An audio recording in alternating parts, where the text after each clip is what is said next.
Hey YouTubers, thank you to anyone who's watching this.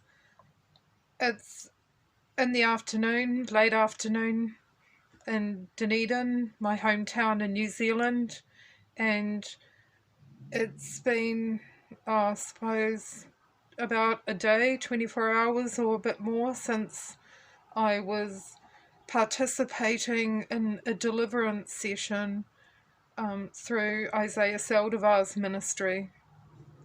And so this is another shout out because I would like some more prayer support for anyone who cares to give it to me. Thank you very much in advance. The reason why I'm asking is because I'm just trapped in a town where I have just so many haters, you wouldn't believe it. I'm not talking, the odd person. It's just everywhere, and so many people, every business, every organization, and it's I get it.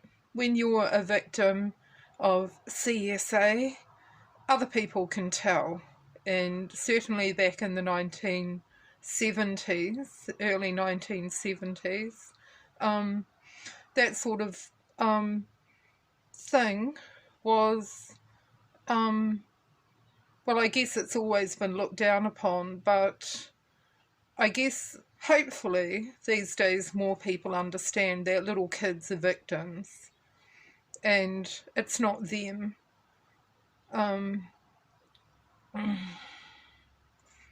And not even that. I just seem to get myself offside with a lot of people who wanted the highest mark in the class and resented me because I got it, especially as a girl. But it does seem to be about the slut shaming thing, being set up to make it look as if you're being sexual or forward, or that when you aren't, by people in your class. This started, or people perhaps in the school or the neighbourhood or whatever. That started for me at about age 10, and it only snowballed from there. And it's not fun. It's just not fun. And in the 1970s, there was no such thing as social media, and so it was a lot easier for criminals to, and I'm including corrupt police in that, it was a lot easier for them to get away with things perhaps than what it is like now. And one of the things that happened to me was because the photographer who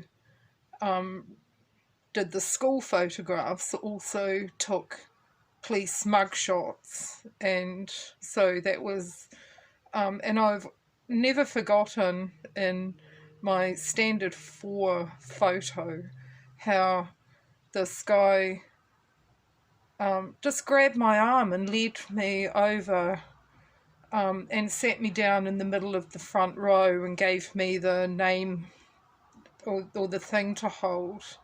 I'm just going to adjust this. And I knew at the time that I was being taken for a ride somehow with the way he said, he was, he was carrying on what he said as if, it's because you're, he said something flattering, which my gut told me was not the truth, but I really didn't think very much more about it. And then when I started the 3rd form at Otago Girls High School in 1975, I was there every day for all the sessions, and it always struck me, and again I had that gut feeling like this is not right. This is not right at all. How I've been given a dentist appointment in school hours, and I didn't really. I know at that time my doppelganger would have left school. I know that by now, but I don't think. I mean, I know it was on purpose. I know it was on purpose. I know now I should have, or got my mum or whatever to make an appointment outside of school hours, but at the time it was like, oh, I've got this dentist appointment at like 1:30 or something, and so I just went down and did that. It didn't really occur to me that I should have changed the time. I was, yeah, I didn't know. Maybe I should have. Maybe it's something my parents should have done for me. I didn't know. If I had any idea that the school photos were going to be taken on the afternoon, I was down at the dentist with that appointment, then of course I wouldn't have gone, but I had no idea. And that struck me as odd. Every single time that the school photos were going to be held, you'd get a notice about it. So how could I have missed it? It all felt very planned and behind my back and intentional. And then, of course, in the school magazine, it just said my name absent. And so there was no photos that all the busybodies who would gossip about.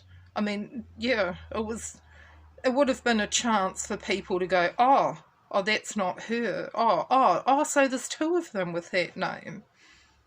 But that didn't happen. So, yeah, stuck here in a town that hates my guts, where I'm set up to make it look as if I'm targeting married men because I'm trying to get in there and interfere with their relationships, targeted because of all sorts of reasons to do with that. And it's the way it's always been since I was a little kid. One of the ways that boys like to, what do they like? They sledge, don't they? Well, when you're a sensitive young girl who's got no idea that,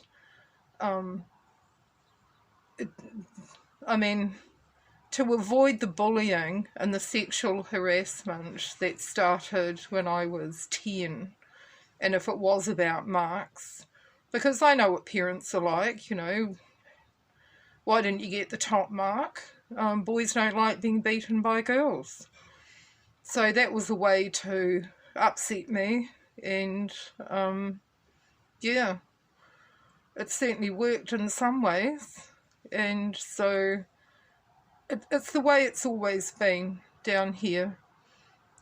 In every way, my mail gets interfered with. I will get mail addressed to Samantha Cock, because that's really funny, isn't it? I get used as a cover because I'm supposedly shoplifting when actually it's the employer of the business. And while I'm at it, I may as well say, because I don't care what you think. I don't care. Past caring. I only care what the good Lord thinks of me, not my haters, not the witches, not the Satanists. And I don't care. I no longer care. I used to, but I don't anymore. So, I would just like to ask for special prayer to help me get out of this place, to find the finances, because I've been prevented from working, bullied out of jobs, on and on and on. Sympathy is not required, but prayers are. And as I was saying, because I don't care what you think and I want to be honest, part of what the harassment and bullying was to do with was calling me a prostitute. There was a song that came out in 1970, must have been 1978 or even earlier, by a South African band called Clout, called Substitute. And of course, whenever that came on the radio, or people would bring it up, including my brother, I have to say, he looked most disappointed when everyone started singing, I'll be your prostitute, and I didn't get it because I wasn't a prostitute.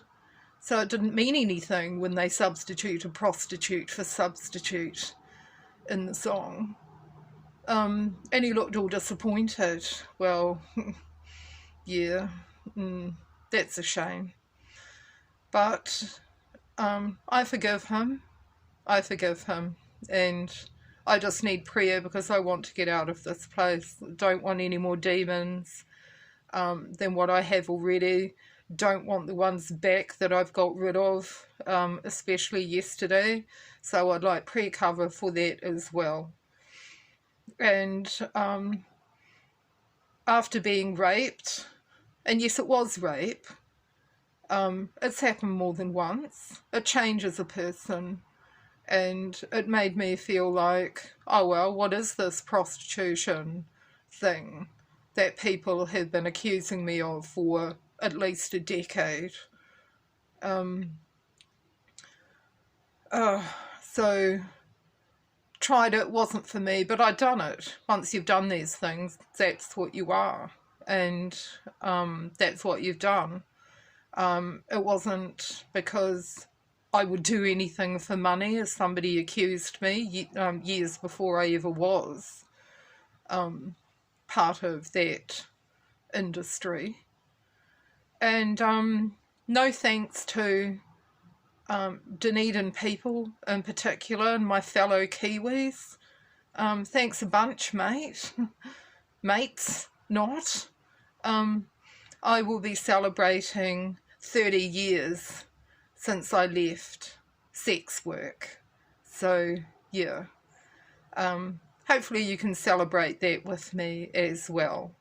But yeah, thank you for watching this and praying for me, covering me in your prayer support. And yeah, to all the mockers and haters, you go do you, mate. See ya.